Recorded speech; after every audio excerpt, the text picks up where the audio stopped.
ধর্ষকের কোনো ধর্ম নাই। আল্লাহ পাক বলেছেন তার রাসূলের মাধ্যমে ধর্ষণ হলেই প্রকাশ্যে মৃত্যুদণ্ড দিয়ে দিবে, যেই হোক সে যেই হোক না, ওর কোনো ধর্ম নাই। সে একজন দাড়িওয়ালা মানুষও যদি হয় তাকেও এই কাজ করতে হবে। তো চোরের কোনো ধর্ম আছে? ডাকাতের কোনো ধর্ম আছে? তো মিডিয়া আবার টেকনিক্যালি দেখবেন ওইটাকে হাইলাইট করবে বেশি, বিকজ এখানে একটা সুযোগ আছে ইসলামকে ডমিনেট করার জন্য। কিন্তু সেম ঘটনা কিন্তু অনেক বড় বড় সেকুলার প্রতিষ্ঠানে ঘটেছে, ওগুলো কিন্তু আমরা হাইলাইট করতে দেখি না। এটা আমরা বুঝি ইন্টেনশনটা কি। তবে এখানে একটা বিষয় ক্লিয়ার করতে হবে যে পাপী যেই করুক তাকেই শাস্তির আওতায় আনতে হবে। আল্লাহ পাক তৌফিক ইনায়াত করুন বোঝার। এখন এমন একটা সময় চলছে বাচ্চারাও এগুলো থেকে নিরাপদ না। 5 বছরের মেয়ে, 7 বছরের মেয়ে, কয়দিন আগে দেখলাম যে 2 বছরের মেয়ে, নাউজুবিল্লাহ, তার সাথেও নাকি এরকম ঘটনা ঘটেছে, এবং উত্তরবঙ্গেরই ঘটনা এগুলো। আর এগুলো শহরের চেয়ে এখন গ্রামে বেশি হচ্ছে। কারণ কি জানেন, গ্রামে তো আগে মানুষ এই উন্মুক্ত পোশাক আশাক দেখতো না খুব বেশি। এখন যখন পর্ন চলে আসছে হাতে, বাসায় সব এগুলো দেখছে, তখন গ্রামে দেখবেন ধর্ষণ বাড়ছে না? এটা নিয়ে আমি আলাদা লেকচার দিয়েছি যে কতগুলো ধর্ষণ হয়েছে এই পর্যন্ত। এই বছরই লাস্ট এই বছরই দেখবেন রিপোর্টেড 1337টা রেপের ঘটনা ঘটেছে এই বাংলাদেশে। কি অ্যালার্মিং বিষয়। আর আমেরিকাতে প্রতি 6 জনে একজন রেপ হয়, আর রেপের রাজধানী হচ্ছে সাউথ আফ্রিকা, ওখানে প্রতি 3 জনে একজন রেপ হয়। তো এইগুলো কিভাবে হচ্ছে? Only because of pornography. এটা যদি এখনো বন্ধ করতে না পারা যায়, আগামী ভবিষ্যৎ খুব খারাপ হবে। যেখানে সেখানে মানুষ জেনা করবে, যাকে তাকে রেপ করবে দেখে নিয়ে, বিকজ এটা ভিতর থেকে মানুষকে পশু বানিয়ে দিচ্ছে। আমরা জানি এর পিছনে একটা বড় ইন্ডাস্ট্রি কাজ করে, যারা সারা বিশ্বে প্রায় $98 বিলিয়ন ব্যবসা করে পর্ন দিয়ে। শুধু আমেরিকায় ব্যবসা করে $12 বিলিয়ন, সারা বিশ্বে $12 বিলিয়ন বোঝেন? $1 বিলিয়ন কত কোটি বোঝেন? $100 কোটি। বিশাল একটা ইন্ডাস্ট্রি আছে, এর পিছনে টাকা কাজ করে, টাকা, অনলি টাকা। আর এখানে যা দেখানো হয় সবই ফেক, এগুলো কোনোটাই সত্য না, এটা শুধু একটা অভিনয় আর কিচ্ছু না। তো এটা দিয়ে পুরো স্পেশালি মুসলিম যুবকদের ভিতরে এমন একটা পশুত্ব ঢুকিয়ে দেওয়া হয়েছে যে জেনা, ধর্ষণ, বেহায়াপনা বাড়তেই আছে দিন দিন। এটা না কমানো গেলে এবং আইনের সুশাসন নিশ্চিত করা না গেলে ধর্ষণ কমবে না, জেনা কমবে না, ইফটিজিংও কমবে না, মেয়েদের অধিকার আদায় করা সম্ভব হবে না। এটা আমার মত। বাকিটা আপনারা ভেবে দেখেন, আপনারা অনেক বিজ্ঞ মানুষ আছেন, ভেবে দেখেন কি করলে এগুলো কমবে। যদি না ভাবি আল্লাহ পাক কি করবেন জানেন? একটা হাদিস বলি খান। জাইনাব বিনতে জাহাশ রাদিয়াল্লাহু আনহা তিনি বলছেন, ইয়া রাসূলুল্লাহ সাল্লাল্লাহু আলাইহি ওয়াসাল্লাম, আনুহলিকু ওয়া ফিনা সালিহুন, আমাদের মধ্যে সৎ লোক থাকা অবস্থাতেও কি আমরা ধ্বংস হয়ে যাব? আমাদের মধ্যে সৎ যে অনেক ব্যক্তি আছে তারা থাকলেও কি আমরা ধ্বংস হয়ে যাব? নবীজি বলছেন, নাম, হ্যাঁ তোমরা ধ্বংস হবে। ইযা কাসরাতুল খাবাস, যখন নোংরামি, অশ্লীলতা, বেহায়াপনা বাড়তে থাকবে, আলেম জালেম সব ধ্বংস হবে। তা আমরা আমাদের স্বার্থেই কথাগুলো বলবো, কারণ আমরা যদি এগুলোকে প্রতিহত করতে না পারি তাহলে আমাদের বাড়িতেও এই ফিতনা ঢুকে আসবে না? আসবে। দেখে নিয়েন, আল্লাহ পাক বোঝার তৌফিক ইনায়াত করুন, আমিন।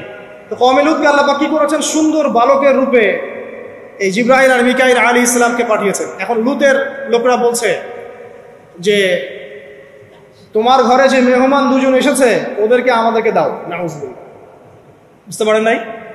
তোমার ঘরে যে 2 জন মেহমান এসেছে, ওই 2 জন মেহমানকে নিতে এসেছে। লূত আলাইহিস সালাম বলছেন যে আমার হাউলাই বানাতিন কুনতুম ফাইলিন, তোমার যদি বিয়ে করার ইচ্ছা থাকে, আমার মেয়েরা আছে, তাদেরকে বিয়ে করার প্রয়োজনে।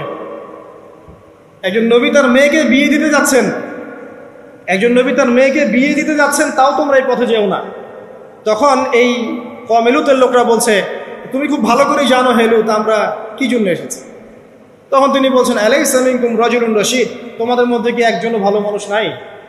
এরপরে আল্লাহর আযাব আসলো। লূত আলাইহিস সালাম এবং তার স্ত্রী চলে যাচ্ছেন। তার স্ত্রী কিন্তু আবার ঈমানদার ছিলেন না, সে পিছনে ফিরে বারবার দেখছে। নূহ আলাইহিস সালামের স্ত্রী যেমন ঈমানদার ছিলেন না, লূত আলাইহিস সালামের স্ত্রীও তেমনি ঈমানদার ছিলেন না। নবীর স্ত্রী হওয়া সত্ত্বেও তারা কিন্তু জাহান্নামে যাবে, নাউযুবিল্লাহ। তো এই লূতকে ধ্বংস করলেন আল্লাহ পাক, কওমে লূতকে এভাবে ফেরেশতার পাখা দিয়ে ওই পুরো জায়গাটাকে উঠিয়ে নিয়ে মাটিতে আবার ধসিয়ে দেওয়া হয়েছে। এই জায়গাটা এখন নিদর্শন হয়ে আছে। জর্ডানের পাশে দেখবেন যে ডেড সি, একটা মৃত সাগর আছে না, ওইটা ছিল সেই জায়গা। এখানে সাদুম গোত্র থাকতো। সাদুম, এই কওমের নাম ছিল সাদুম। এরা সমকামী ছিল। এখন আপনার জন্য আমার নসিহত হচ্ছে, নবী সাল্লাল্লাহু আলাইহি ওয়াসাল্লাম বলেছেন, আমি শেষ জামানায় আমার উম্মতের উপর কিছু বিষয় ভয় করি, যে এগুলো আমার উম্মতের মধ্যে ঢুকে যাবে, আমি আশঙ্কা করে ঢুকে যাবে। কি কি বিষয়?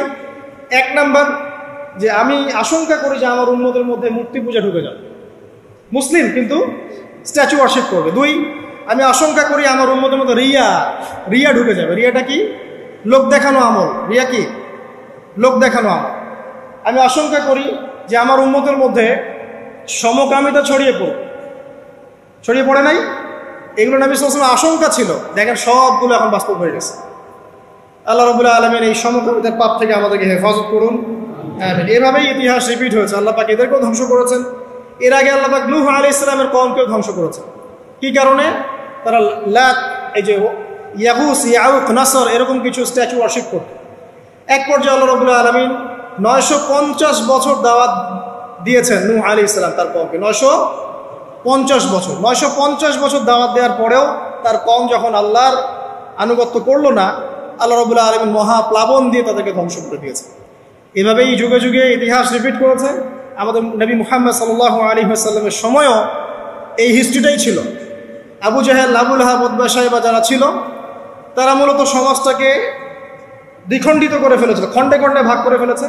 ডিভাইড অ্যান্ড রুলের মতো সমাজে সুদ ছড়িয়ে দিয়েছিল, জেনা ছড়িয়ে দিয়েছিল, পরকীয়া ছড়িয়ে দিয়েছে এবং শিরক ছড়িয়ে দিয়েছে এবং গোত্রীয় হানাহানি চলছিল।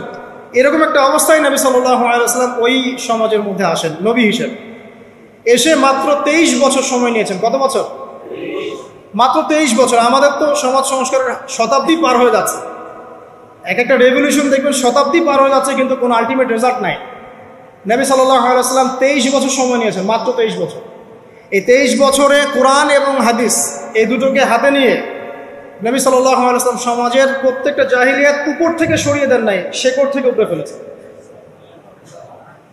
তবে তিনি যখন ইসলাম প্রতিষ্ঠা করে দিয়ে চলে গেছেন, খোলাফায়ে রাশেদার যুগ চলে গেছে, তারপর উমাইয়া খেলাফত এসেছে প্রায় 100 বছরের মতো, পরে আব্বাসীয়রা এসেছে প্রায় 550 বছরের মতো, আস্তে আস্তে ফাতেমিরা এসেছে, ওদিকে কর্ডোভার, স্পেন, আন্দালুস উমাইয়া শাসন ছিল, উসমানীয়রা এসেছে। এভাবে ইতিহাস চলেছে দীর্ঘদিন, প্রায় 1400 বছর।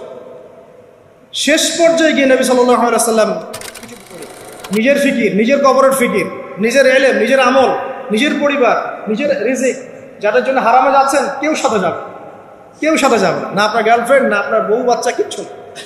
এগুলো তো শুধু মায়ার বাঁধন না, মায়ার বাঁধন। যদি এগুলো নেয়ামত হয় আলহামদুলিল্লাহ, যদি এগুলো দুনিয়াতে আপনার ফিতনা সৃষ্টি করে, আপনি আসহাবুল কাহফ হয়ে যান। কথা বুঝতে পারছেন না? এরপরে যদি সামর্থ্য হয়, আল্লাহ পাক আপনাকে জ্ঞান দেন, আপনাকে পলিটিক্যাল পদ দেন, ইকোনমিক সেকশনে জ্ঞান দেন, ইত্যাদি ইত্যাদি, আপনাকে আল্লাহ যে সেকশনে রাখবেন সেখান থেকে দিনের খেদমত করবেন না ইনশাল্লাহ। ডক্টর হয়েছেন, রোগীদের ফিস কমায় দেন, ট্রিটমেন্ট ইজি করে দেন। হ্যাঁ, ডক্টর হন, একজন ভালো ডক্টর হন, কসাই হয় না। ইঞ্জিনিয়ার হন, একজন সৎ ইঞ্জিনিয়ার হন, চোর হয় না। আপনি যেখানে থাকবেন সেখান থেকেই আপনি খেদমত করতে পারবেন। সবাইকে আলেম হতে হবে জরুরি না, সবাইকে দায়ী হতে হবে জরুরি না, এবং সবাই এটা হতেও পারবে না। এভাবে জাতি গঠন হয় না। আগে বলছি, বিভিন্ন সেকশনে মানুষ আমাদের লাগবে, এবং প্রত্যেকটা সেকশনেই তাওহীদপন্থী ইমানদার মানুষ লাগবে। এবং ইনশাআল্লাহ তাআলা আমরা যদি সবাই সবার ধর্মটা ঠিকঠাক মতো পালন করি, দেখবেন ধর্মের মধ্যে কোনো ভেদাভেদ থাকবে না ইনশাআল্লাহ। যে যার ধর্ম পালন করুক, কোনো মন্তব্য করতে যাবেন না, ঠিক আছে? আপনি আপনার ধর্ম ঠিক মতো পালন করছেন কিনা এটার দিকে ফোকাস করেন। আল্লাহ পাক আমাদের সবাইকে তৌফিক ইনায়াত করুন কথাগুলো বোঝার, আমিন। আর সবশেষে যদি আমাদের এর চেয়েও বেশি কিছু করার সক্ষমতা থাকে, তখন আপনি দিনের প্রচার করবেন, প্রসার করবেন, তাবলীগ করবেন, আল্লাহর পথে মানুষকে ডাকবেন। এর চেয়ে বড় ব্যবসা হতে পারে। কারণ আপনার দাওয়াতের মধ্য দিয়ে যত মানুষ আল্লাহর দিকে আসবে, যত মানুষ হারাম ছেড়ে হালালের দিকে চলে আসবে, সবার নেকি ইনশাল্লাহ আপনি পাবেন ইনশাআল্লাহ। আল্লাহ পাক আমাদের সবাইকে সবচেয়ে সর্বোত্তম ব্যবসায় অংশগ্রহণ করার তৌফিক ইনায়াত করুন, আমিন।